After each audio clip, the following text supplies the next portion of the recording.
Avoir raison avec Simone Veil. 4e épisode, une intellectuelle engagée.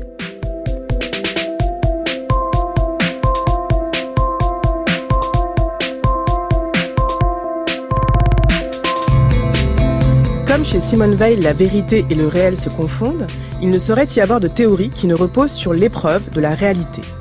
Ainsi, dès 1932, elle va en Allemagne observer la montée du nazisme. Elle s'engage dans la guerre d'Espagne, puis auprès de la France libre en se rendant à la fin de sa vie en Grande-Bretagne, où, selon son ami Maurice Schumann, elle se laisse mourir de s'être vue refuser le droit d'être parachutée en France. La vie de Simone Veil paraît donc ressembler fort à celle d'une intellectuelle engagée, à l'image de son contemporain Sartre. Mais les choses ne sont pas si simples. Elle fut en effet d'abord pacifiste, dans le sillage de son maître Alain, et elle livra une critique féroce des syndicats et des partis qu'elle avait pourtant, un temps, fréquentés. Car comment tenir ensemble la nécessaire efficacité de l'action, le pragmatisme dirait-on aujourd'hui, et les principes? Et surtout, dans le contexte qui est le sien, le collectif, la montée et l'avènement des totalitarismes, comment articuler le politique à la préservation de la liberté individuelle? Alors qu'est-ce qu'être à la fois penseur critique de la cité et intellectuel engagé? Eh bien, je crois que nous n'aurons pas trop des lumières de mon invité pour répondre à toutes ces questions. Bonjour Robert Chenavier. Bonjour Aïda Ndiaye. Merci infiniment d'avoir accepté mon invitation. C'est moi qui vous remercie.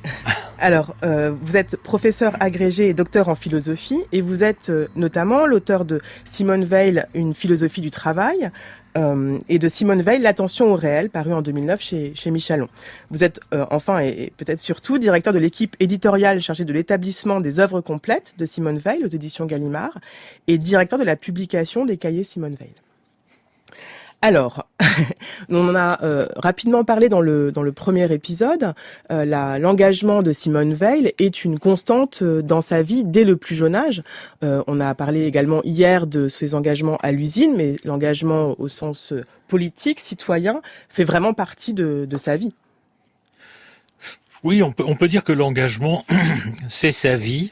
C'est sa vie puisque c'est une intellectuelle engagée. Vous avez mis un point d'interrogation et vous avez bien fait parce que par rapport à ses contemporains, on peut dire quand même comme Sartre et Beauvoir, c'est vrai que l'engagement de Simone Veil ne s'adosse pas à une philosophie de la liberté comme celle de Sartre. Elle ne s'adosse pas non plus à une théorie des fonctions de la littérature comme chez Sartre et aussi comme chez Beauvoir. Et l'engagement correspond chez Simone Veil à quelque chose qu'elle appelle dans une lettre à Simone Pétremont une nécessité intérieure ou une vocation. Et donc, effectivement, comme vous l'avez dit, on peut penser à ses contemporains, donc notamment Sartre, Beauvoir, toutes les figures d'intellectuels engagés qui nous viennent à l'esprit. Alors, en quoi, justement, est-ce qu'elle se distingue de ce qu'elle appelle ces professionnels de la parole ? Oui, parce que je crois qu'elle accorde une très grande importance à l'écriture et au langage, mais elle ne conçoit pas le discours, les mots, sans une expérience vécue. Simone de Beauvoir disait que au fond, il n'y avait pas besoin pour une intellectuelle d'avoir l'expérience de ce dont elle parle. Elle peut tout de même en parler parce qu'il y a un niveau propre à la littérature et aux mots. Et de ce point de vue, Simone Veil situe toujours l'écriture, un peu en arrière de l'action, c'est-à-dire comment peut-on parler de la vérité des choses sans en avoir fait l'expérience. Donc, elle avance parfois très loin dans l'écriture, comme elle le fait dans ses réflexions sur les causes de la liberté et de l'oppression sociale. Et puis elle dit, bon, j'arrive à une impasse finalement dans le discours philosophique et dans l'analyse. Et là, alors, il faut que j'aille sur le terrain. Et alors, donc elle va sur le terrain, comme on l'a dit, par exemple, auprès des chômeurs, quand elle enseigne au Puy. Est-ce qu'on peut la situer politiquement, puisque justement elle semble être proche à un moment de ce qu'on appellerait aujourd'hui l'extrême gauche, des milieux anarchistes, du Parti communiste. Et en même temps, on a parlé dans le deuxième épisode de l'enracinement, du besoin d'ordre, de hiérarchie. Elle peut être lue de manière très conservatrice. Donc est-ce qu'elle se situe quelque part politiquement et où? C'est bien la question.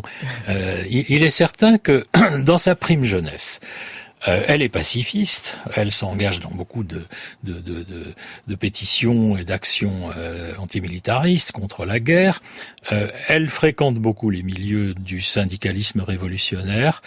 Elle n'a jamais été communiste à proprement parler, et elle a perdu rapidement, surtout au cours de son voyage en Allemagne. Elle est revenue d'Allemagne en disant « J'ai perdu toute confiance dans le Parti communiste et toute confiance qu'on peut lui faire maintenant est devenue criminelle. » Elle va très très loin. Parce que la conception qu'a le Parti communiste de la Révolution lui paraît, on pourra en reparler, au fond dépassée, voire dangereuse. Donc, elle traverse des milieux toujours, le syndicalisme révolutionnaire. Elle n'est pas, quand elle s'engage en Espagne, elle ne va pas, comme on le dit souvent, dans les brigades internationales, mais elle va bien dans une colonne anarchiste, la colonne Durruti, enfin un groupe qui devait rejoindre la colonne Durruti. Et ensuite, on a l'impression, en effet, qu'elle passe, surtout après qu'elle ait franchi un seuil spirituel, on a l'impression qu'elle passe de la révolution au réformisme. Mais en réalité, pas tout à fait. Elle ne renonce jamais à l'idéal révolutionnaire. Mais elle pense que, étant donné les dangers que pourrait présenter une révolution mal faite, mal menée, il faut aussi penser à ce qu'on peut faire provisoirement, aussi bien à l'usine que, par exemple, dans les rapports avec les peuples colonisés. Et c'est ce qui peut la faire apparaître comme plus conservatrice. Alors l'enracinement, j'allais dire que si on le lit mal, on peut en faire en effet une sorte de texte un peu identitaire, etc. Mais en fait, je crois que c'est largement une contre-histoire, l'enracinement justement de l'État, de la nation, de la patrie. Et il ne faut jamais oublier que ce texte, qui pourrait passer pour très franco-français, a inspiré, par exemple, Aimé Césaire dans son discours sur le colonialisme. Au moment où il l'écrivait, il avait l'enracinement sur son bureau. Ça me paraît important. Oui, parce qu'en effet, donc dès 1936, elle écrit des articles, notamment contre le colonialisme. Oui. On peut considérer que c'est une des formes du déracinement, justement. Donc, oui. Quelle analyse est-ce qu'elle livre du colonialisme ? Alors, la question du colonialisme est une question qui traverse toute son œuvre. Elle était pacifiste. Bon, en mars 39, elle dit, bon, j'ai fait une erreur criminelle sur les milieux pacifistes. Elle pense qu'on ne peut pas faire autre chose que faire la guerre à Hitler. En revanche, le colonialisme, c'est quelque chose qui traverse absolument toute son œuvre. Alors là aussi,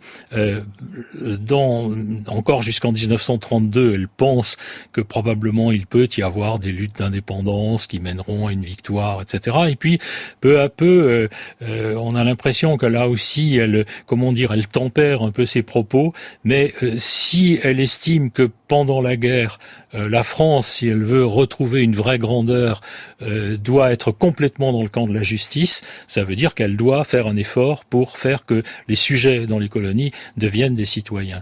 Et en réalité, elle pense que cela, c'est ce qui va marquer l'entrée possible dans l'indépendance et dans la libération. Donc elle ne perd jamais de vue un idéal, mais elle a un sens aigu des étapes et des possibilités, car elle pense que dans beaucoup de cas, il faut accepter finalement soit de ne pas agir, soit même parfois d'échouer, plutôt que de réussir à faire du mal.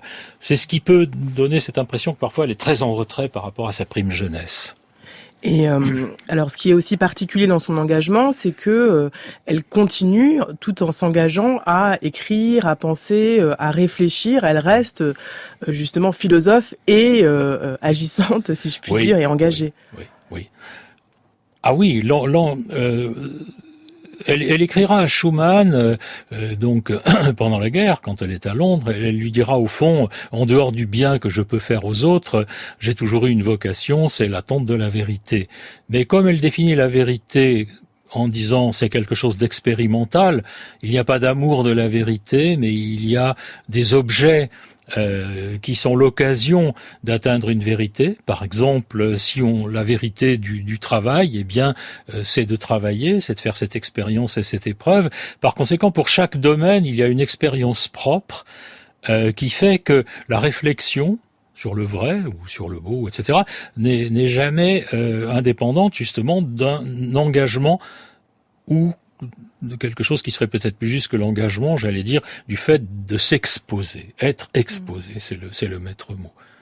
Alors, comme vous l'avez dit, Robert Chenavier, il y a quand même ce paradoxe qui est qu'elle s'engage, donc on l'a dit, dans des syndicats, dans des actions, des luttes quand même collectives, notamment auprès des chômeurs au Puy, ce qui fait un énorme scandale d'ailleurs. Oui. Et en même temps, elle est très critique à l'endroit des partis. Elle publie en 1940 une note sur la suppression générale des partis politiques. Et elle a des formules incroyables sur le collectif. Elle dit, par exemple, « Il ne faut pas être moi, mais il faut encore moins être nous ».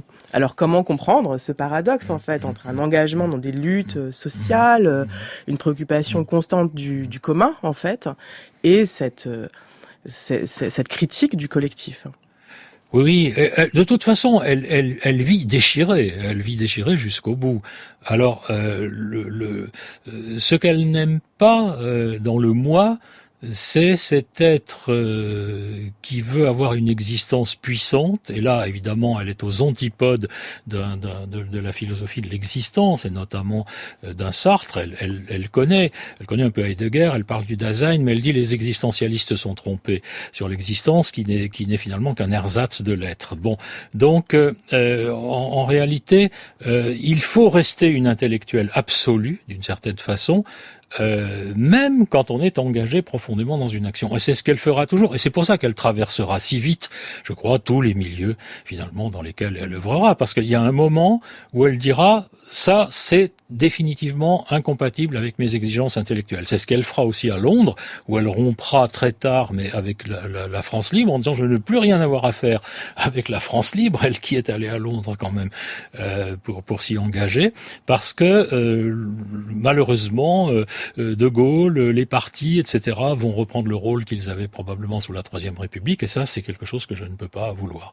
Donc, comment être complètement dans l'action? Elle n'aurait pas pu être un soldat, je crois que c'est Cavaillès qui disait, c'est Canguilhem qui disait de Cavaillès, il a cessé d'être un intellectuel pour devenir un soldat. Ce qui suppose qu'on puisse obéir, qu'on puisse commander, qu'on puisse s'inscrire dans un groupe, etc. Elle n'arrive pas à être un soldat. Elle reste toujours une intellectuelle. Et là, alors, effectivement, une intellectuelle avec un type d'engagement tout à fait particulier. Et cette critique donc du collectif, elle s'applique notamment à l'État en fait comme structure administrative, comme appareil militaire, policier, à l'endroit desquels elle a des mots là encore très très durs. Oui, elle dit l'État est une chose froide. Bon, ça rappelle le mot de ce philosophe qu'elle n'aimait pas du tout, qui était Nietzsche. Bon, l'État, le plus froid des monstres froids. Elle emploie le même terme. Il est certain que c'est là qu'est l'enjeu de la lecture de l'enracinement, c'est que Simone Weil fait dans l'enracinement une lecture de la question de l'État appuyée sur une histoire de la France ou une contre-histoire de la France pour montrer que l'État, c'est finalement ce qui s'oppose le plus à l'enracinement, parce que l'État a voulu devenir une puissance exclusive, qui a tué tous les milieux vitaux et les milieux naturels dont on parlait hier en particulier aussi. L'État a tué tous les milieux naturels, diversifiés, la profession, le village, le local, la culture, la langue régionale, etc. Et il est devenu la seule puissance qu'on puisse aimer. Et en même temps, cette puissance qui est idolâtrée, elle est aussi détestée. Donc le problème de l'État, pour elle, c'est comment... mais on peut pas commencer par l'État. Comment transformer une société de telle façon que l'État se contente finalement, un peu comme le pilote sur son navire, de donner de temps en temps un petit coup par-ci, un petit coup par-là pour rééquilibrer les choses. Mais ça suppose un état idéal, suppose une société qui serait déjà parfaite. Il y a quelque chose d'assez parallèle, je trouve, au contrat social de Rousseau, dont on a dit finalement le contrat social conviendrait à une société sans classe. Ça me paraît un peu vrai. Ce qu'elle dit de l'État, qui est parfois surprenant, mais le rôle de l'État ne conviendrait que dans cette société qui aurait résolu les problèmes du travail, les problèmes de l'enracinement. Et du coup, de ce point de vue-là, est-ce qu'on peut dire que sa critique de tous les totalitarismes, ce en quoi elle rejoint Camus, c'est une pensée du totalitarisme comme justement dans la continuité de l'État, ou est-ce que le totalitarisme, c'est vraiment une forme particulière de politique qui présente des problèmes particuliers? Le totalitarisme... Ben c'est une tendance qui était propre déjà à l'État. Bon, elle dit au fond Richelieu ou Louis XIV ou etc. C'était déjà du totalitarisme, comme elle peut dire que l'Église du XIIIe siècle et le thomisme c'est du totalitarisme. Alors ça peut choquer énormément, mais oui, le totalitarisme est dans le prolongement d'une certaine fonction de l'État, et le totalitarisme représente pour elle, contrairement à ce qu'on pourrait penser, le désordre absolu, justement, dans la mesure où, dans une société d'ordre, tous les besoins de l'âme, dont on a parlé dans d'autres émissions, seraient compatibles entre eux. Bon, la liberté d'expression avec la vérité, par exemple, ce serait pas contradictoire, tandis que le totalitarisme ne valorise qu'une seule valeur, par exemple, bon, une vérité, mais qui est une vérité de propagande, et puis on n'a pas de liberté. Donc en fait, le totalitarisme est le sommet du désordre social pour elle, contrairement à ce qu'on pourrait penser. Pas une société d'ordre. Alors elle se retrouve assez tôt confrontée au paradoxe de l'efficacité de l'action, notamment comme vous l'avez dit quand elle se retrouve en Espagne. Je voudrais juste qu'on écoute un petit extrait d'un de ses textes et on en reparlera après. Tel est l'empire de la force. Cet empire va aussi loin que celui de la nature. Aussi impitoyablement la force écrase, aussi impitoyablement elle enivre quiconque la possède ou croit la posséder. Personne ne la possède véritablement. Les hommes ne sont pas divisés dans l'Iliade en vaincus, en esclaves, en suppliants d'un côté et en vainqueurs, en chefs de l'autre. Il ne s'y trouve pas un seul homme qui ne soit à quelque moment contraint de plier sous la force. Alors c'est l'un de ses textes, l'un de ses seuls textes publiés de son vivant, en 1939, qui s'appelle l'Iliade ou le poème de la force. Alors qu'est-ce que c'est que cette notion de force, Robert Chenavier ? Peut-être dans un premier temps, quelle est la différence entre la force et la violence ? Est-ce qu'il y a une différence entre la force et la violence ? Oui, il y a une différence. La question de la force, elle l'écrit souvent, c'est une question extrêmement complexe, parce que on pense justement d'abord à la force dans le rapport entre quelqu'un qui domine et quelqu'un qui est dominé, ou un maître et son esclave. C'est un aspect de la force, c'est l'aspect le plus brutal, c'est au fond la force qui peut tuer. Mais il y a aussi, elle le dit dans l'Iliade ou le poème de la force, il y a une force beaucoup plus subtile mais beaucoup plus terrible. Elle dit cela probablement en pensant à sa propre expérience de l'usine, c'est-à-dire une force qui ne tue pas mais qui transforme complètement un individu en une sorte de mort-vivant. Elle rappelle souvent la formule grecque selon laquelle, quand on est esclave, eh bien, on perd une partie de son âme. Elle dit, moi, à l'usine, j'ai perdu la totalité de mon âme. Et pour elle, c'est la forme la plus terrible de la force. Alors, on ne peut jamais éliminer la force. C'est la question centrale de la question sociale. Le problème, c'est comment équilibrer cette force. Bon, donc dans la région moyenne des valeurs où il y a le droit, c'est qu'une région moyenne, parce qu'elle dit précisément le droit est quand même fondé sur des rapports de force. Mais on peut chercher à équilibrer cette force. Alors ça, sur un plan strictement social, il y a ce problème-là. Quand elle franchira un seuil, eh bien, elle l'a franchi déjà au moment où elle écrit l'Iliade ou le poème de la force, interviendra un élément nouveau qui est, face à la force brutale qui tue ou qui a servi, il peut y avoir une autre force qui est d'une autre espèce que celle qui est de ce monde, naturelle ou sociale. Et le problème, c'est d'en connaître les lois pour pouvoir agir. Donc là, elle fait intervenir une notion, le surnaturel, qui peut agir en ce monde à condition qu'on lui donne un point d'appui. Et à ce moment-là, on pourra soulever des montagnes, si je puis dire. C'est-à-dire que face à la force, il y a celui qui renonce à la force brutale, mais qui peut agir comme avec un levier, à condition qu'on lui donne un point d'appui pour soulever le monde. Par exemple, le projet de formation des infirmières de première ligne, c'est tout à fait ça. C'est-à-dire, bon, l'Allemagne a donné l'exemple de la brutalité des SS, etc. Comment trouver un équivalent ? Ça, c'est vrai, l'emploi le mot, c'est curieux, mais un équivalent qui serait dans le spirituel et dans le surnaturel de la force qu'ont montré ces nazis dans l'exercice de la brutalité. Et il lui semble trouve que la formation d'un corps d'infirmières de première ligne qui irait soigner les blessés, qui irait les réconforter au risque, évidemment, de la vie de ces femmes dont elle aurait aimé faire partie, mais elle dit on aurait là une action symbolique qui prouverait qu'on peut faire autre chose qu'exercer simplement de la force brutale contre de la force brutale. Oui, parce que donc, comme je le disais, cette idée que la force submerge aussi le plus fort, finalement celui qui domine, ce qui était dans l'extrait qu'on a entendu, c'est ce qu'elle expérimente donc quand elle est en Espagne en 1936. Ah oui, c'est ce qu'elle expérimente en Espagne. C'est vrai que la force, pour elle, contamine aussi celui qui tient l'épée. C'est pas seulement celui qui est à la pointe de l'épée et qui va mourir ou qui va être blessé, mais celui qui tient l'épée est contaminé. Et en fait, n'importe qui, à un moment donné, peut tenir l'épée. Au fond, elle parle, dans une des lettres au père Perrin, elle dit que tous les crimes sont en moi, et qu'au fond, elle pourrait être cette criminelle. Et je pense que c'est son expérience de l'Espagne qui lui fait dire ça. Il suffit que des hommes soient mis dans des conditions telles que, pour qu'ils deviennent, au fond, qu'ils commettent des monstruosités sans être nécessairement des monstres. Oui, elle en parle dans une lettre à Georges Bernanos. Dans la lettre à Bernanos. Vous pouvez nous raconter un peu l'épisode qu'elle rapporte à Bernanos, en fait, auquel elle assiste, et qui justement lui donne cette idée qu'il faut une force d'âme exceptionnelle, dit-elle, pour réussir à résister à la force. C'est ça. Justement. Oui. Et son expérience lui montre qu'il faut cette force d'âme exceptionnelle.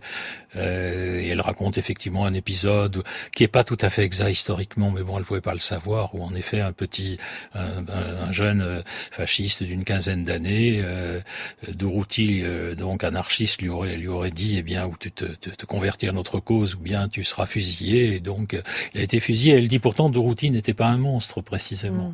Oui. Alors, donc vous avez dit, Robert Chenavier, que c'est par une forme d'humilité qu'on peut répondre justement à la force. Est-ce qu'on peut voir là l'influence des spiritualités orientales, de la Bhagavad Gita notamment, qu'elle lit, avec les concepts d'action non agissante, par exemple? Est-ce que vous pouvez nous expliquer? Oui, certainement. Je crois que la Bhagavad Gita l'intéressait beaucoup. Je crois que l'épisode d'Arjuna qui doit combattre ses cousins, et ça lui pose évidemment beaucoup de problèmes, même si c'est ordonné par le Dieu, c'est quelque chose qui la concerne de très près. Le problème étant, quand on est obligé dans une situation telle qu'on doit utiliser la violence, d'une certaine façon, comment agir sans que ce soit le moi puissant qui se déchaîne. En termes vraiment très caricaturaux, mais d'une certaine façon, comment agir d'une façon qui soit impersonnelle ou d'une façon telle qu'on reste pur en commettant une action que par ailleurs on réprouve. Et je pense qu'elle a posé le problème vraiment, en référence aussi avec ses textes, d'Indiens en particulier. Je pense qu'elle est restée déchirée là aussi sur ce plan. Ça lui paraît presque impossible de donner une solution, en tout cas philosophique. Et c'est pour cela qu'elle tenait tant à être parachutée en France pour une mission dangereuse, en disant c'est quand je serai moi-même dans le malheur extrême que je comprendrai peut-être comment on peut aussi combattre comme ça, et en atteignant une sorte d'action non agissante ou d'impersonnel. Mais le problème, c'est qu'il faut quand même que cette action soit efficace. Elle a toujours dit à propos de la non-violence oui, mais efficace. Alors c'est là qu'il faut trouver le point d'appui qui permette de soulever le monde. Bah oui, c'est là où on peut se demander s'il n'y a pas une forme d'impasse, en fait, dans cette pensée de l'action, ce refus, comme vous l'avez dit, de la révolution. Elle est très critique à l'endroit de Marx. Elle lui renvoie la formule de l'opium du peuple. C'est la révolution qui est l'opium du peuple, pardon. Oui. Et du coup, est-ce qu'il n'y a pas une forme, d'impasse ou de pessimisme, en fait, qui ne donne pas vraiment beaucoup de billes pour savoir comment agir efficacement, tout en surmontant tous ces paradoxes? Oui. Je parlerai pas de pessimisme parce que je crois pas qu'elle ait jamais été pessimiste à proprement parler. On l'a beaucoup accusée de pessimisme à partir de 33-34 dans les milieux révolutionnaires. Trotsky lui disait, bon, écoutez, vous cherchez seulement à sauver votre personne et vous devriez entrer dans l'armée du salut. Bon, ce qui prouve que il n'avait pas compris effectivement qui était Simone Veil, mais on lui pardonnera parce qu'il l'avait pas lu, il l'avait pas rencontré suffisamment longtemps. Mais est-ce qu'il y a une impasse? D'une certaine façon, oui. Moi, je crois que ce qui est intéressant chez Simone Weil, c'est que précisément, elle va pas vous donner des solutions. Elle va poser les problèmes à un niveau tel, à un niveau d'exigence tel qu'il est assez difficile pour un lecteur et pour tout lecteur d'y accéder, mais que il n'y a jamais de troisième moment dialectique qui va réconcilier les choses. On reste, comme elle l'a été elle-même, je crois, jusqu'au bout, dans une forme de déchirement. Donc elle vous passe le témoin en disant, bon, qu'est-ce qu'on peut dire de mieux ou qu'est-ce qu'on peut faire de mieux. Et ça, je trouve que c'est très intéressant chez elle. Et alors, est-ce qu'il n'y a pas aussi quand même dans sa pensée de l'action, par moment, une forme de pragmatisme qui tendrait vers Machiavel? En fait, elle dit par exemple d'Hitler qu'il a fait une observation géniale sur la propagande. Alors paradoxalement, en fait, elle semble parfois être tout à fait prête à accepter l'usage de la ruse ou des détours tels qu'on les trouve chez Machiavel. Je ne sais pas si elle les accepte, mais elle dit il faut bien les connaître. C'est-à-dire que elle reproche à Marx, bizarrement, de ne pas avoir été assez matérialiste, ce qui est quand même curieux, en disant, bon, il a un peu trop mélangé la nécessité et le bien. Bon, le communisme, c'était au fond un idéal, mais en même temps, c'était une nécessité de l'histoire. Or, elle dit, il n'y a pas de bien qui soit immanent à l'histoire. Dans l'histoire, comme dans la société, il n'y a que des rapports de force. Donc, on n'est jamais assez matérialiste, on n'est jamais assez cynique lorsqu'on étudie les rapports de force dans la société. Machiavel l'avait compris, à son niveau, Hitler l'a compris aussi, puisqu'il a compris que la propagande était une arme, évidemment, très, très importante. Donc, évidemment, elle ne dit pas cela pour qu'on emploie ces moyens, mais en disant, il faut les connaître si on veut justement pouvoir agir autrement. Et distinguer le niveau de la force naturelle ou sociale pure et brutale, et puis une autre force, appelons-la surnaturelle pour aller vite, ou spirituelle, sur laquelle on pourra s'appuyer pour pouvoir transformer les choses. Il nous reste quelques minutes, Robert Chenavier. Je voulais qu'on évoque votre livre à paraître en septembre chez Gallimard, Simone Weil, une juive antisémite, éteindre les polémiques. On en a très rapidement parlé dans le premier épisode avec François Livonnet et Pascal David. Alors effectivement, Simone Weil a souvent été accusée d'être antisémite. Pourquoi est-ce que vous vous attaquez à ce sujet brûlant, Robert Chenavier ? Je me le demande. D'une certaine façon, c'est vrai que c'est un sujet extrêmement délicat. Ça fait à peu près 70 ans finalement qu'il y a des attaques polémiques contre Simone Weil de la part de divers auteurs qui en font une sorte d'hystérique antisémite ou de passionné antisémite, etc., selon le vocabulaire. En réalité, le titre du livre, il y a un point d'interrogation, Simone Weil, une juive antisémite, point d'interrogation, et le sous-titre, éteindre les polémiques, c'est bien les polémiques qu'il s'agit d'éteindre, pas la réflexion et pas le débat, certainement pas. Donc il fallait resituer Simone Weil dans un contexte historique, soit dans les années 30, soit pendant la guerre dans les services de la France libre, avant-guerre où la position de Simone Weil en tant que juive sur, disons pour aller très vite, la question juive ou le problème juif n'est pas si originale ni si étrange que cela. Je dirais la même chose pour ses positions pendant la guerre, puisque le problème juif était débattu aussi au sein de la France libre, assez discrètement, mais quand même d'une façon très très réelle, et où son discours ne se distingue pas autant qu'on pourrait le croire. Voilà, donc le problème à partir de là, c'était de montrer que c'était peut-être pas tout à fait ce qu'on en dit, ce qu'on dit de Simone Weil. Elle n'est pas cette antisémite hystérique, passionné antisémite qu'on veut bien le croire. J'ai en tout cas essayé de poser Merci, Robert le débat. Très bien, nous découvrirons ça en septembre. Merci beaucoup, Robert Chenavier. Je suis très heureuse de vous parler avec vous aujourd'hui. Donc, je rappelle le titre de votre prochain ouvrage à paraître à la rentrée, Simone Weil, une juive antisémite, éteindre les polémiques. C'était Avoir raison avec Simone Weil, une émission d'Aïda Ndiaye. À la réalisation aujourd'hui, June Loper, et à la technique d'Ali Yaha. Demain, pour le dernier épisode de cette série, j'aborderai la question de la pensée mystique de Simone Weil en compagnie d'Emmanuel Gabellieri et de Frédéric Worms.